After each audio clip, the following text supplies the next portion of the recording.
So ఇక్కడ రీసెంట్‌గా viral అవుతున్న వ్యాఖ్యలు చూస్తే మన గరికపాటి గారి వ్యాఖ్యలు ఏవైతే ఉన్నాయో, సో పిల్లల భోజనం గురించి అవసరమా గుడ్డు అంటూ ఆయన చేసిన వ్యాఖ్యలు ఉన్నాయి. మీ స్పందన ఏంటి? అంటే అది చాలా అహంకారపూరితంగా మాట్లాడినట్టుగా అనిపిస్తుంది. హ్మ్.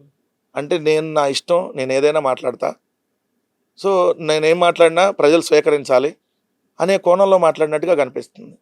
ఇప్పుడు అది చూస్తే చంద్రబాబు నాయుడు గారిని ఫాలో అయ్యారేమో అని అనిపిస్తుంది. హ్మ్. ఎందుకంటే చంద్రబాబు నాయుడు గారు ఒక మీటింగ్‌లో గరికపాటి గురించి ప్రస్తావిస్తూ, అదే గరికపాటి నరసింహారావు గారి గురించి ప్రస్తావిస్తూ అన్ని స్కూల్స్ వెళ్ళి తిరిగి రండి గరికపాటి గారు, పిల్లలందరికీ ప్రవచనాలు చెప్పండి అన్నాడు. హ్మ్. హ్మ్. మీరు కావాలంటే ఆ వీడియో కూడా రైట్. Social right. మీడియాలో వైరల్ విన్నాం. అవుతుంది. విన్నాం. హ్మ్. ఆ, అంటే ఏంటి, హ్మ్. ఆయన అసలు నువ్వేమో ఆయన వెళ్ళి అన్ని స్కూల్కి వెళ్ళి పిల్లలకు ప్రవచనాలు చెప్పు అంటున్నాడు. హ్మ్.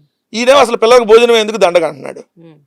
అంటే అసలు అసలు ఆలోచిస్తే ఎట్లా కనపడుతుంది. హ్మ్. రెండో అంశం వచ్చేటప్పటికి మధ్యాహ్న భోజన పథకం అనేది పిల్లల కడుపు నింపేది ఒకటే కాదు, పిల్లలు స్కూల్కి రావడానికి ఏదైతే అవకాశం కల్పించేటటువంటి పథకం అది. రైట్. ఎందుకంటే ఈరోజు పిల్లలకి ఇంట్లో అన్నం వండి పెట్టలేనటువంటి పరిస్థితులు చాలా కుటుంబాలు ఉంటాయి. కుటుంబాల్లో ఉన్నాయి. దానివల్ల వాళ్ళు ఏం చేస్తారు, ఆ పిల్లాడిని పనికి తీసుకెళ్తారు. హ్మ్. అరే నాతో పాటు నువ్వు పనికి వస్తే ఆ పని దగ్గర మనకు ఆ యజమాని నీకు కూడా అంటే భోజనం పెడతాడు. హ్మ్. అందుకని నువ్వు స్కూల్కి వెళ్తే నీకు భోజనం ఎక్కడి నుంచి వస్తుంది. రైట్. ఆ! ఇప్పుడు వీళ్ళ రైట్. తల్లిదండ్రులు ఇద్దరు పనికి వెళ్తారు. అవును. ఇద్దరు తల్లిదండ్రులు పనికి వెళ్ళినప్పుడు పిల్లవాడికి భోజనం కావాలంటే ఏంటి, ఆ పనికి వెళ్ళే దగ్గర, ఆ పనికి వెళ్ళే కుటుంబం దగ్గర పిల్లాడిని కూడా తీసుకెళ్తే పెడతారు. అవును. మళ్ళీ వాళ్ళు పని మానుకోనో మధ్యలో వచ్చో ఈ పిల్లాడికి ఆ ఇంటి దగ్గర నుంచి భోజనం తీసుకురాలేరు కదా. హ్మ్. సో ఇలాంటి పరిస్థితులు ఉన్నాయి. లేదంటే కూలికి తీసుకెళ్ళాలి. అంటే కొంతమంది ఆ ఫుడ్ కోసమైనా పిల్లలకి ఫుడ్ దొరుకుతుందని పంపించే వాళ్ళని కూడా చూసాం మనం. ఫుడ్ దొరుకుతుంది కూలి పాటు పని ఎడ్యుకేషన్ కూడా మానేపించి. దొరుకుతుంది కదా. రైట్. ఎడ్యుకేషన్ రెండు రకాలుగా, అది ఒక ఆంధ్రప్రదేశ్లో ఉన్నదే కాదు. హ్మ్. కాకపోతే ఆంధ్రప్రదేశ్లో జగన్మోహన్ రెడ్డి గారు ఉన్నప్పుడు దాన్ని మెనూ మార్చి అద్భుతంగా గోరుముద్ద ఏ రోజు ఏమేమి ఉండాలని ఒక మెనూ ఇచ్చి అద్భుతంగా చేశారు. రైట్. ఈ రోజు అంటే అది కూడా సరిగ్గా జరగట్లేదు అనుకోండి. డొక్కా సీతమ్మ మధ్యాహ్న భోజనం అనే పథకం అయితే పేరు మార్చారు. డొక్కా సీతమ్మ గారి పేరు మార్చి మనం చూస్తున్నాం. హాస్టల్లోకి వెళ్తే అది ఈరోజు మధ్యాహ్న భోజన పథకం, ఉడికి ఉడకన అన్నం పెడతా, ఉడికి ఉడకన కోడిగుడ్డు, ఇవన్నీ మొన్న పిల్లలు ఏదైతే నిరసన తెలిపినాయి, సో ఒక అనారోగ్య పాలైన కూడా మనం చూసాం. సో అలాంటి ఏదైతే నిజంగా మధ్యాహ్న భోజన పథకం బ్రహ్మాండమైనటువంటి పథకం, దాన్ని నిజంగా చేయాలి ప్రతి గవర్నమెంట్. అలాంటిది గరికపాటి గారు నీకు గుడ్డెందుకు గాడిద గుడ్డు ఎందుకంటే, నీకు గాడిద గుడ్డు మాటలు ఎందుకు, ముందు నీ ప్రవచనాలు లేదు, నువ్వు ఏడు, నువ్వు ఈ ఈ ఈ సొల్లు పురాణం దేనికి నీకు, లేదంటే ఈ ఈ ఈ గాడిద గుడ్డా నీకు, నీకేది పిల్లలకు పెట్టేటువంటి కోడిగుడ్డు నీకు గాడిద గుడ్డులాగా కనపడుతుందా, ఏమంటారు. కానీ క్షమాపణ చెప్పలా, ఎంత బలుపో చూడండి. ఆ బలుపు ఉండబట్టే కదా బలుపు వ్యాఖ్యలు చేసావు. సరే నేను ఏదో తప్పుగా మాట్లాడాను, నాకు ఆ సందర్భంలో నేను అలా మాట్లాడించింది కాదు అని చెప్పి తప్పైందని క్షమాపణ చెప్పాలి కదా.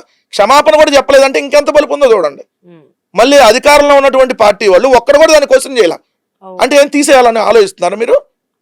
ఆ పథకానికి మధ్యాహ్న భోజన పథకం పిల్లలకి ఎందుకు, గాడిద గుడ్డు, ఇది కోడిగుడ్డు ఎందుకు, గాడిద గుడ్డు ఎందుకు అని చెప్పి మాట్లాడితే గరికపాటి ఒక్క అధికార పార్టీ ఎమ్మెల్యే ఎందుకు ఖండించలా, ఒక్క అధికార పార్టీలో ఉన్న ఏ నాయకుడు ఎందుకు ఖండించలా.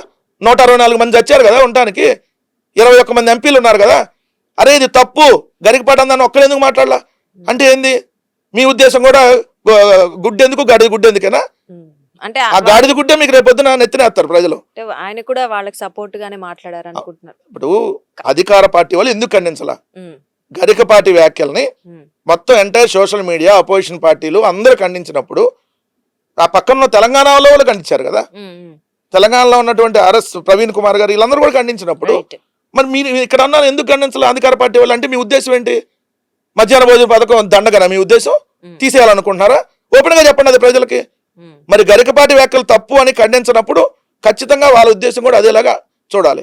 రెండు, గరికపాటిని బలుపు కొద్దిగా తగ్గించుకుంటే మంచిది. పెచ్చ వాగుడు వాగితే ఆ పిల్లల తల్లిదండ్రులే ఎట్టా బుద్ధి చెప్పాలో ప్రవచనాల రూపంలోనే వాళ్ళు కూడా చెబుతారు. సో తగ్గించుకుంటే మంచిది. ఇప్పటికైనా క్షమాపణ చెప్పాలని కోరుతా ఉన్నాం.